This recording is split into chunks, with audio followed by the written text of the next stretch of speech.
Galit is going to tell us a little bit from her own life story, where she faced a conundrum of challenges, and her own inspiring story will help us understand, how she became a collaborator with fate and transformed her own pain into purpose and meaning. Today, she's fondly referred to as the business athlete. I love that. Working across entire people agenda and the human resources continuum by consulting with companies and the people in them to achieve their best results. She's also in the process of starting up a soul empowerment workshop and retreats for women. That's incredible. So very honored and excited to have Galit speak for us, and I'm going to turn it over and say thank you so much, Galit. Thank you, Rabbi. And I was just sharing as we were getting started, after I'm schwitzing a little bit, or a lot, I just wiped myself down. That was such a great yoga with Rabbi Miller. So if you start to see the glow, I swear that's the only reason why. But good afternoon, everyone. And before I get started, I wanted to wish my daughter Aaliyah a wonderful 12th birthday. She's happy to be sharing her time and my time together with you all on this special day, and is here literally watching with us. When Rabbi Weiss and I first connected last year, she shared with me a vision, and it looked very much like what we've experienced today. Fast forward months later, however, little did we know back then, instead of us sitting side by side under one roof, now we're together online. And that many of us would be facing a next level of pain, hardship, and some uncertainty impacted by this worldwide pandemic. But we endure and we find workarounds. And here we are as a community, staying engaged in a virtual collective energy. While each of us may approach or measure the scale of pain differently, we can become more balanced to live a life with greater purpose, meaning and truth starting today. So originally I put together a presentation like some of the other presenters for you to follow along. So my apologies that I ditched it at the 11th hour. So please feel free to take notes and don't hesitate to request a copy of it if you like the information that I share today. You can notifying either the moderator, Rabbi, or me prior to the end of this session in the chat room. However, the first slide, I did put a medical disclaimer that this content is for informational purposes only. I'm not a licensed specialist in a particular field as several of our esteemed presenters today. However, whatever your personal experiences and age, it's my hope that there will be at least one takeaway with the inspirational story infused with a couple exercises and step-by-step how I turn pain into purpose. So that said, here's my personal disclaimer, and it's that of what people close to me fondly refer to as Galitisms, which means what I share is nothing new under the sun per se. It's a compilation of my own life journey, and what is expressed here, I've either experienced it, saw it, read it, heard about it, or made it up. So with that, I'm going to start with my first Galitism. I was listening to a podcast a few years ago with David Goggins. He's a retired Navy SEAL, describing how life changed when he began to view every experience he encountered as training for his purpose in life. So later in the podcast, David said, "Without friction, there is no growth." I thought about how my pain and own suffering has contributed to finding my purpose and even success. So the truth is, none of us would be where we are today with some form of resistance. And as my mom always tells me, what you resist will persist. P-A-I-N, pain. It's necessary. From a physiological standpoint, the body's natural response to pain triggers an avoidance reflex. Sometimes this reaction occurs before the actual awareness of the pain sensation. Studies have shown that athletes tend to have a higher pain tolerance, right? Exercising and the concept of playing or working out, playing through the pain are said to defy all theories associated with pain and can actually increase the pain threshold. That's why so many are drawn to Nike. I actually was just going to wear one today. I should my Nike shirt. It's one of the top selling sports brands in history. In ancient Greek civilization, Nike meant victory. And in modern Greek, it also meant goddess of victory, and was a goddess who personified victory. That is why their brilliant tagline, just do it, so awesome. It focuses on the victory, but knowingly you will endure levels of pain in the process. So in that sense, not only do I wear Nike, my pain has always carried a message too, right? In my younger years, pain was almost always followed by fear. My innate reaction was to avoid potential pain, became my reprieve, and actually resulted in more pain. As I got older, my dad taught me a man's character is revealed in times of adversity. Finally, my perception, along with the childhood trauma that I had experienced, I started to use adversity to my advantage. I truly believe this was a major turning point for me. So P-A-I-N. I'm not sure if there's a counter in the room that's going to hear how many times I say pain today. But we're going to turn that pain, into something positive. But pain makes us equal. Each of us brings some level of generational baggage of pain into our own life. In all truthfulness, by the time I was an adult and off on my own, I thought I was living the dream, feeling blessed for how life was so good overall and with limited setbacks, navigating through many milestones, moving cross country, following a career progression with a wealth of really exciting experiences that eventually would bring me back to the East Coast, where I set an anchor and I rooted here, living closer to my family. Then I got married. We bought a beautiful new house. Through a couple high-risk pregnancies, we would then start our very own family. We had fulfilling jobs, excuse me. And for the first time, I really felt I found a community that I now call home, filled with incredible unconditional friends.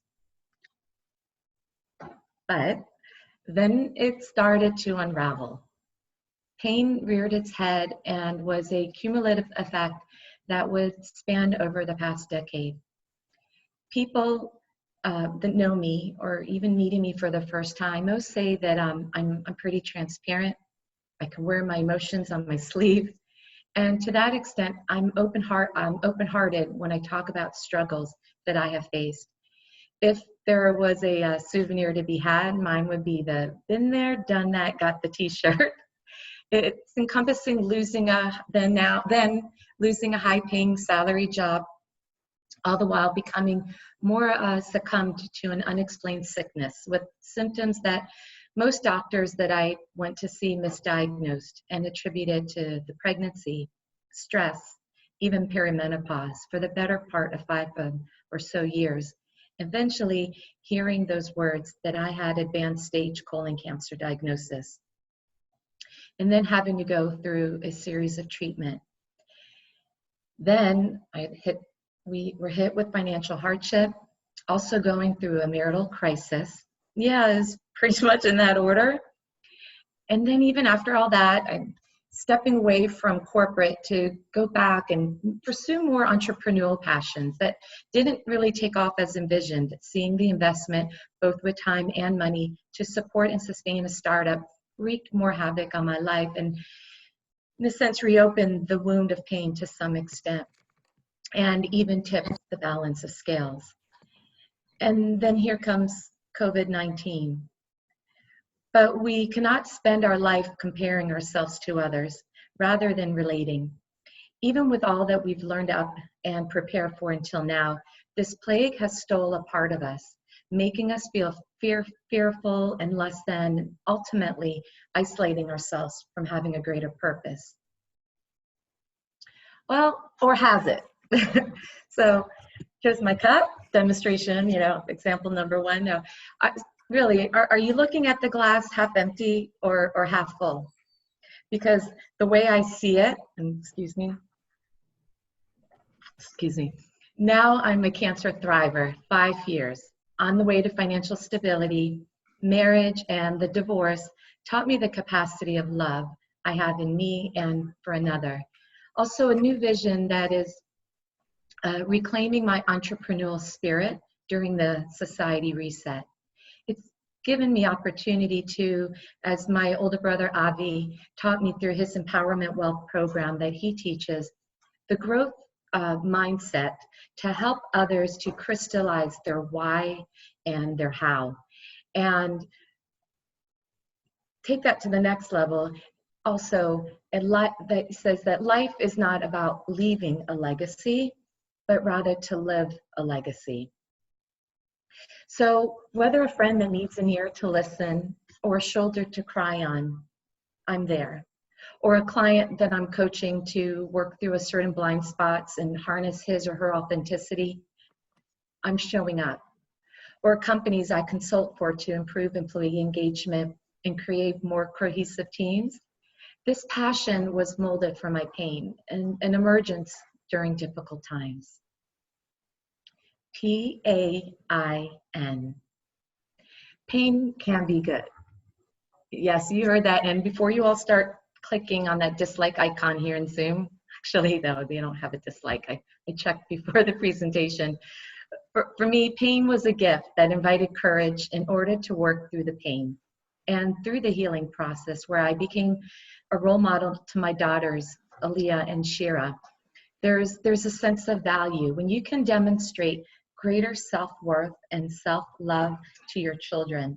In fact, where there's even I'd say a greater gift from the joy seeing how they seek opportunities to help other kids that have a parent or loved one going through cancer. And I believe strongly these challenges have made them more resilient and adaptable to what they will continue to face in life. So, what if we could find purpose in our pain? What if we could view our sufferings as training and conditioning instead of wallowing about our misfortunes? When we accept things exactly as they are, there's a sense of peace that meets us in that place. When we make the conscious choice of walking through adversity, we get the opportunity to grow and walk and even propel our purpose. So at this time, I thought, let's see, that's a good time. I want to open the chat room as we ponder on the following question. Let me ask you, have you ever met one successful human that has not experienced some sort of pain or resistance? Adversity, as I said, has a funny way of teaching us the most valuable lessons.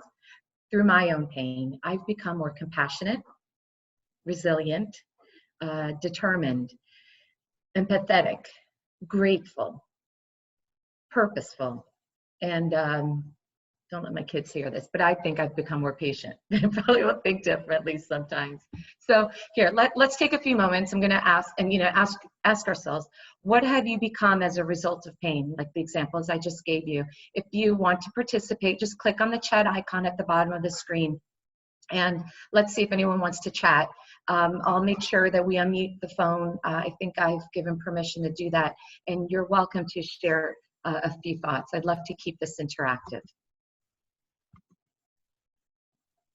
So Galit, I'll just share that part of that often makes me think of like the classic ones that you see in every meme or something, which is like right before Abraham Lincoln was president, he was like lost every election, failed everything, couldn't do anything, and suddenly he brings the whole nation together. Or Thomas Edison failed in like hundreds of experiments, and it's either him or someone else that said, no, every time I had an experiment and it failed, I learned one more way that it wouldn't work.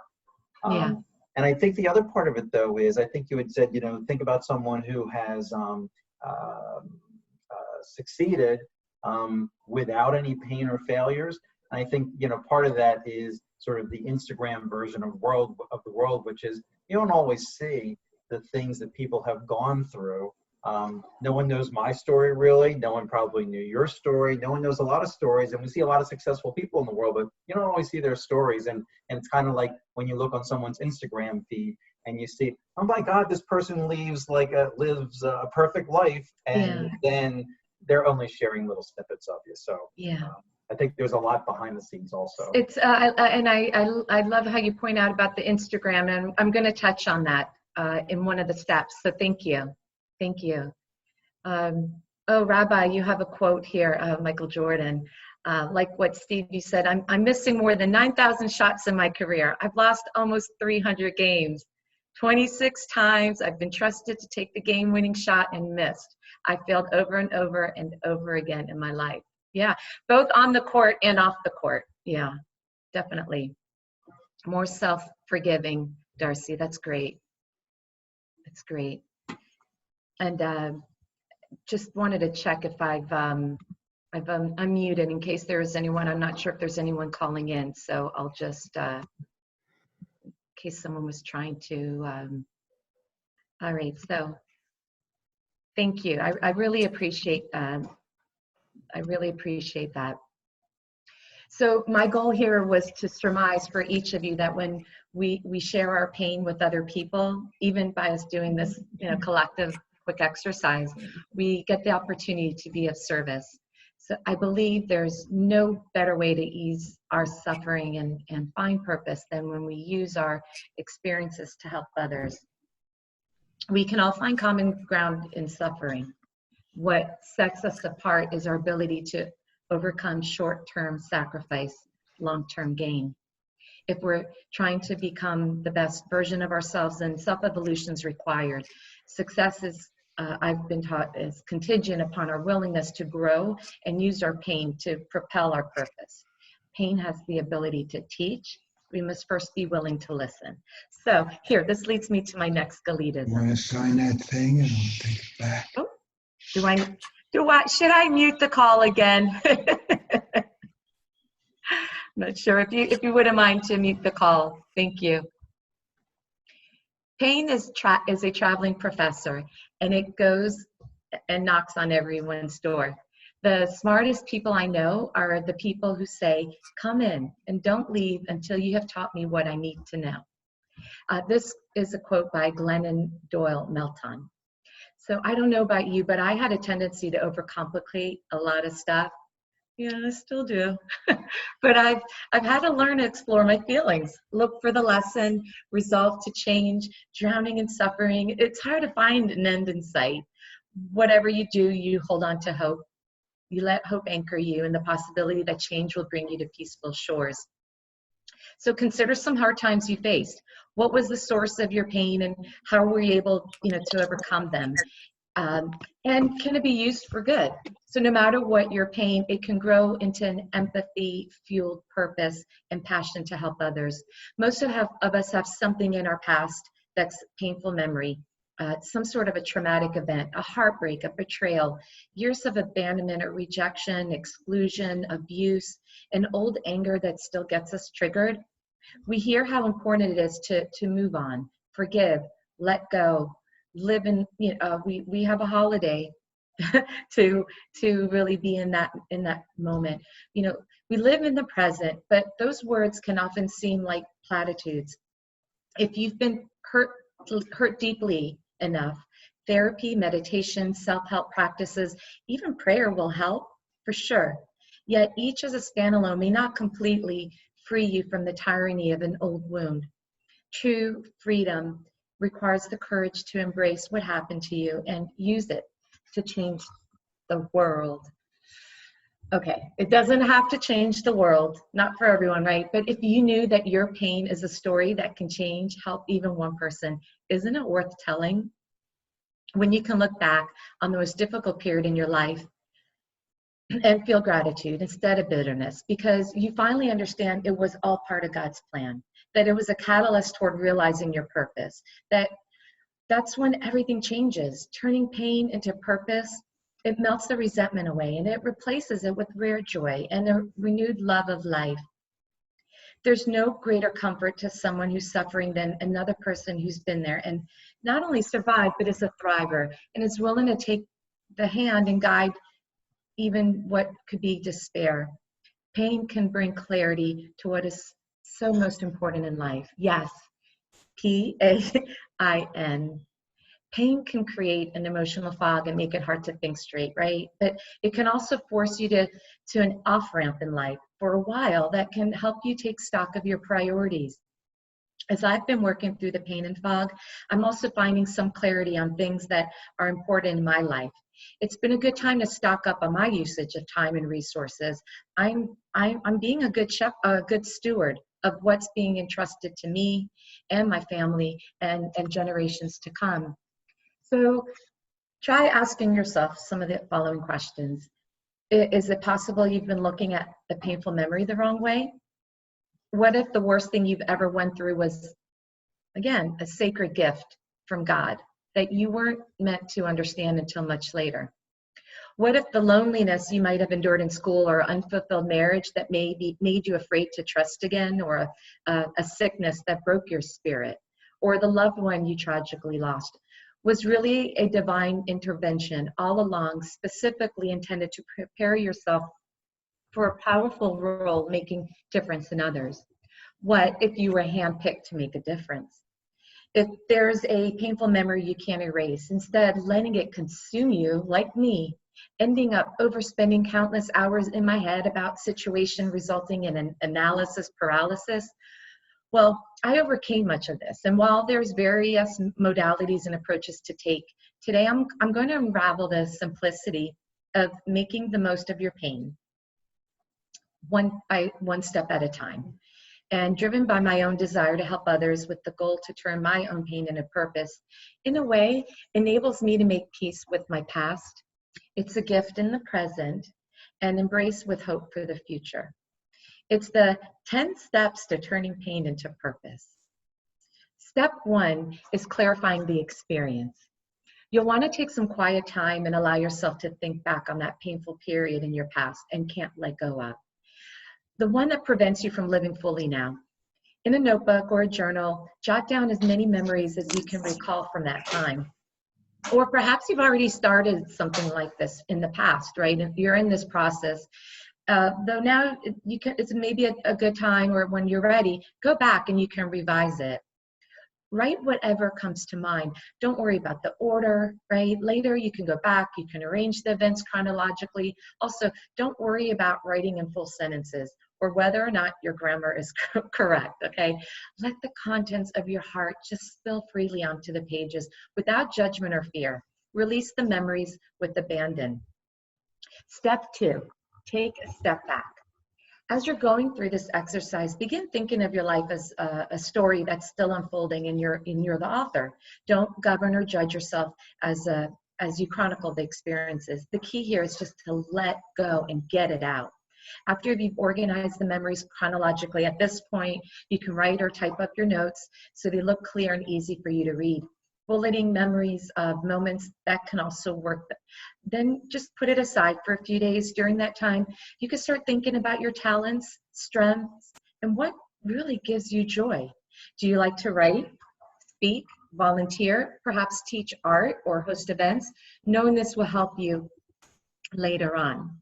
So step 3, it's separate the pain from the purpose. So start to read through your notes and identify focus for your Pain to Purpose initiative. For most of you, it will be obvious, but some of you may struggle with really narrowing it down. I know I did. For example, let's say the worst period in your life was your divorce. And most of you wrote in your notebook addresses those memories. But simultaneously, while you were dealing with the divorce, you had a sick parent whom you were struggling to take care of, or a child getting into trouble at school, or like me, when I had cancer with medical bills looming, spouse then was unemployed, and I no longer had a job with the source of income for the family that really exhausted most of our life savings. Life is often not simple, and we can be experiencing multiple challenges at once. My daughters, through a support program, learned a helpful technique that they put into their emotional toolkit during the time they saw me going through the cancer journey. Simply, it was called double dip feelings. That helped me accept the notion that we may experience multiple feelings at once. For example, such as mad that life changed as they knew it, and yet glad we had friends that showed up in such a way that buffered the madness. Or how about feeling sad when they saw I didn't have the strength on most days to do things with them that once second nature in the past, and yet also confused if this situation will ever change for our family. Or how about when they felt worried that mom felt so yucky on Thursday, and then happy that she felt better on Sunday. So I just suggest to anchor your initiative to the biggest issue, the one that was hardest, and know that there could be multiple double-dip feelings. So step 4 is learn to trust yourself. As you embark on this amazing journey of healing, there may be moments when you second guess yourself or something doesn't turn out the way you hoped. You stay the course, don't give up. You must believe, as I said, in hope. Hope deferred makes the heart sick and brings on dis-ease. So I'm going to share with you a secret sauce. Are you ready? All right, I'm going to give you permission to incorporate what I do, and have often offered this suggestion to friends as well as people that I coach. And I claim, and everyone's claimed that it works. Okay, so here it is. Go on and have a hot mess day. Okay, so what does a hot mess day mean? It means being vulnerable. Right? Being vulnerable is human. It establishes trust. It means to be in touch with the feelings, accept that is how you are feeling at the time. Have you been hard on yourself, saying things like, hey, self, I just feel like nothing's going right. Self, I don't get it. Why am I struggling so hard? Why can't this person or that person just do what I tell them to do? And none of this even would be an issue. You know, self, am I ever going to pass this hardship? I don't feel like being bothered at this time. You know, all those questions and negative thinking that we internalize over and over. So please know that it's okay. Instead of suppressing what will bubble up later down the road, even manifest itself in the state of dis-ease, grant yourself that time just to get it out of your system. Reflect. Tell yourself what a close, dear, and loving person in my life taught me. Garbage in, garbage out. Just promise yourself that you will level set again before the next day. Right? Your cycle of feeling overwhelmed or stressed will get shorter and shorter. You start to see the insignificant things fall away. And at times, these things can seem trite. And eventually, ask yourself the question, how important is this to me really, right? Or is it really what I want? And you'll start to see the purpose surfacing much more prominently for you.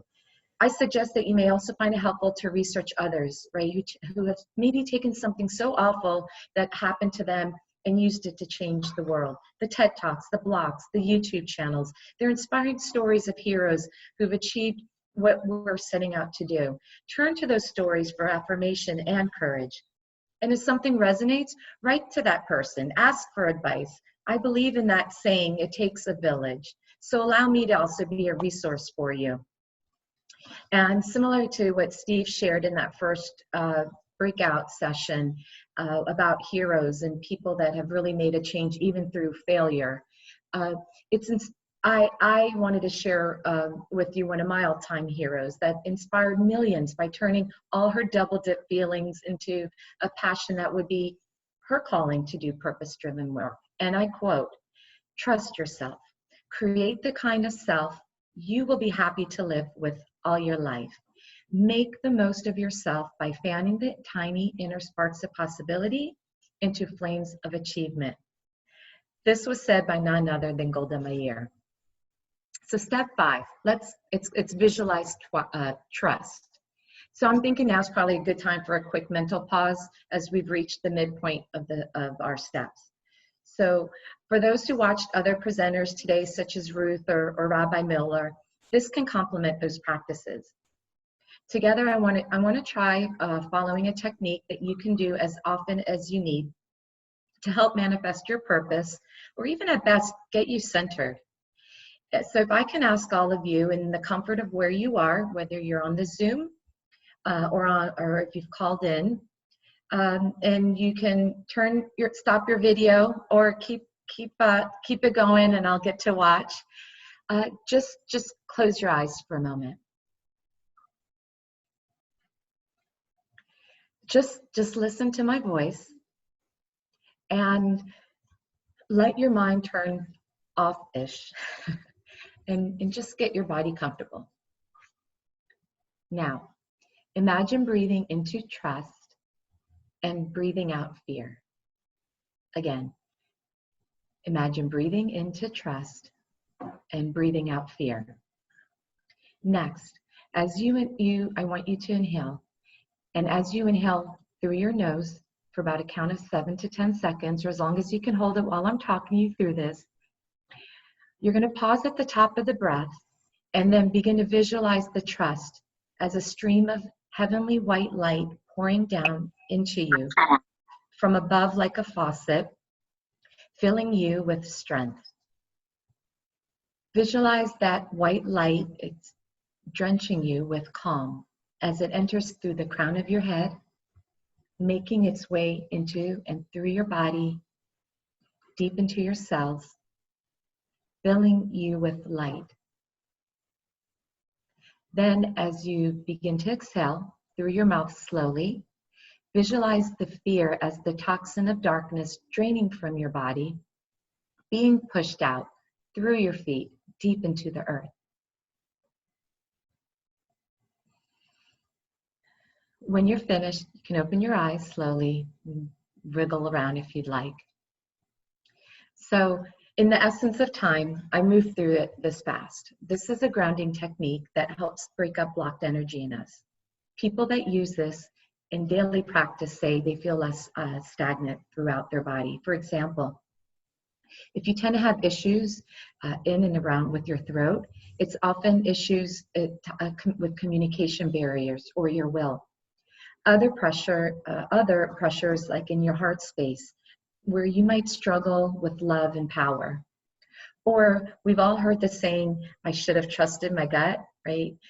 Often there's blocked deep energy deep in the root, where people have learned the hard way about making certain decisions and then having to let something go. In certain practice, these are all referred to as chakras, and there are all points within our body if you're interested to learn and explore more about it. And I understand not all of us have time to meditate or in this form of mindfulness practice at first, but think this can be done in a few minutes at any time. So whether it be the double dip emotions you're feeling or during one of those hot mess days, we all can benefit from feeling centered. Just think of it as an easy breathing visualization that gives you the permission to get you to the now, because the past is the past, the future is speculative, this moment is the present. I'm going to try to speed up a little bit. Step 6, create a plan of outreach. Your outreach doesn't have to be elaborate. It can be as simple as inviting someone for coffee, just allowing someone to vent or ask for advice. You can do something even on a larger scale, right? You could approach a place of worship, a wellness center, a public library, or tell them you'd like to start a support group or give a talk, facilitate art therapy workshops, or get involved with events similar to our community wellness virtual program today. Although COVID-19 will present a new set of physical limitations in the short term, the possibilities are only as limited as our imagination. For example, there are people that are now launching blogs, as I said, Facebook pages, or offering workshops to help people get healthy by doing workouts. We have a member at Beth that's doing that. We also have people that are sharing recipes on Facebook pages that's bringing nourishment to our homes. In a sense, it's drawing us closer together at a time that we cannot share meals in the kitchen, or when we get stuck for ideas what not to cook. I know this is a little banter. If my friend that we talked about before this session is on the line, you know who you are. But I digress. You can ask your community newspaper if you'd like to write an article offering insight. You can even write a book. There's so many options for self-published authors today that are both accessible and affordable. So whatever the pain might be, the meaningfulness is knowing that you're helping someone else, that you become that person for him or her that they wish they had going through it. Step 7, move to forgiveness. Your spirit is like a candle that burns deep inside your solar plexus. It's located between your heart and your gut. It allows you to forgive, to back up, to get back up and try again after devastating disappointment, to lead with truth and compassion in all you say and do, to love with your heart and to not waver. To forgive someone doesn't mean that you're letting that person off the hook or you're saying that what they did is okay. To forgive someone means letting go of the pain inside of you. Similarly, to many of us using this time of quarantine to clean out our closets and purge stuff, think of your heart like a closet that can only hold so much, right? If your closet is filled with bitterness, then you won't have any room for good things like love and healthy relationships. When you forgive, you empty that closet of negativity and make more room for God's love and love others to fill that space. Step 8 is to gain perspective. Bad things do happen to good people all the time. You can either allow it to blow out your candle flame, or you can let it be the oxygen that nourishes the flame. If you were assaulted as a child or bullied, or if you lost a parent at a young age, or God forbid, you've lost a child much too soon, if you felt invisible as a teen, or if you battled an addiction or chronic illness, all that suffering you've endured and survived could save a life of someone else alone, that could be alone and scared right now, facing what you once did. The more you reach out with your wisdom, experience, and courage, the more you will heal. And instead of resenting what happened to you, you'll finally be able to make peace with it. That is what answers the why, or the who can and the how can. Here, for example, without yet knowing my life purpose, I knew that it was like what it was like to have the support of others during the time of my treatment. So in turn, I knew that it was I started to volunteer in several programs as a buddy and as a patient navigator to help advocates for patients going through cancer. And from that exposure, I was then recruited to a position as a co-chair of an advisory council at Jefferson, where I was a voice to help improve patient outcome through the healthcare system. I steer a marketing committee at the cancer support community to help awareness through programs, as well as resources to assist other families so they don't face cancer alone. Consider to join a board where your interests lie, or mentor a young adult. Just, you can create a class at an adult center where you can impart your passion and skills in some way. Step 9, start today, right? Take your first step today. Just do it. Perhaps it's someone at work who's been absent a lot lately, or noticing how they've been behaving. Maybe you've noticed they've been behaving differently, even if it's on the web conferences.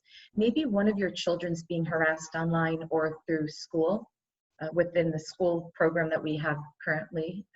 Instead of focusing on making sure the school punishes the bully, find out about the bully's backstory. You might be able to help in ways you could have never imagined.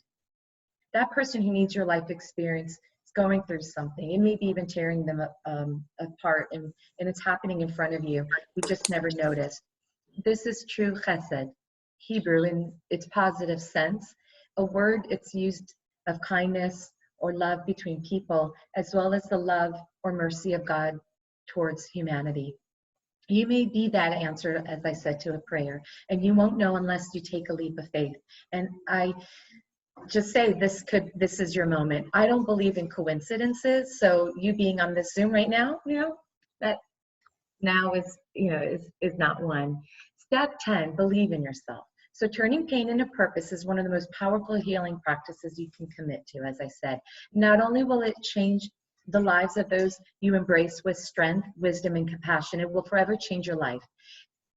Here's another Galitism. I've come to believe that there are only 2 things that will cause a person to want to change his or her behavior.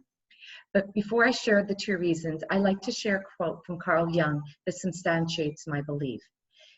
There's no coming to consciousness without pain. People will do anything, no matter how absurd, in order to avoid facing their own soul. One does not become enlightened by imagining figures of light, but by making that darkness consciousness. So as I mentioned, there are 2 things that will cause a person to change. And although my mom taught me, and usually always says that taught me that it's usually, change is usually that of inspiration or desperation. For me, the first thing is pain, and the second thing is divine discontent. Without question, pain's the primary catalyst for change. Inner pain will manifest itself in a myriad of external ways, but ultimately it's our inner pain that drives us to make changes in our lives. Outer pain can show up as failed relationship, divorce, depression, addiction, disease, even the way, as Steve said, we present ourselves on social media and Instagram and such, and suicide. But unfortunately, most people do not recognize their inner pain until the outer pain becomes so great that they must begin looking inward in that, for that source of pain. So in closing, this change from turning pain into purpose is what is referred as divine discontent. This simply means that there's a feeling that something just isn't right with your life. It's difficult really to explain, but it's this knowing, right? This gut feeling that something needs to change. Fortunately for me, I healed my pain, and I decided to listen to the divine discontent within, and it had guided me to not only healing my heart, but also it helps me find my true life's purpose. So as I look back in retrospect, I can see just how perfect the painful experience I had were. Every painful experience taught me something about myself that I can now use to help fulfill my divine purpose. So to sum it all up, if you or someone you know currently is feeling trapped or stuck in life in some way right now, remember the acronym, pay attention inside now. Learn to listen and trust that still small voice within you, and it'll guide you and it'll support you to turning your pain into your purpose. I learned that pain was a greater guide and a support, and I turned that, as I said, feel that pain into purpose. So just, I would say most always we were directed, or I was directed to look inside myself for the true cause of pain instead of looking outside of myself for external things to blame pain on. It taught me that what I could feel, I could heal. So those of us who remember who we are, don't just endure, but thrive. Today, remember our power, your power, and pass that message of higher truth. So I want to thank you, and as we wrap up, if we have a few moments or minutes, I'm open if there are any questions, or depending how much time we have left, I'd love to hear from others and how you've perhaps turned pain into purpose.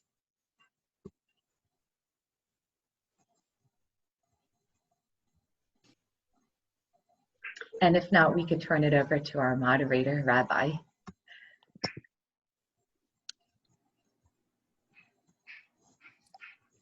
Can I speak, Galit? Can you hear me? Yes, hi, Ima. Hi, you're incredible. I don't want to take anybody's time. She's calling from Jackson Hole, Wyoming today. Hi, and I hope the Cantor crew's with you. Yeah, thank you so much, Galit. מכל מלמדיי השכלתי, ומתלמידיי עוד יותר.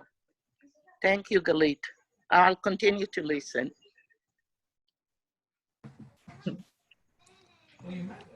I just want to echo that. It was a phenomenal presentation, and that was so illuminating, Galit, and so appreciative of your amazing talent and sharing that with us and your own story.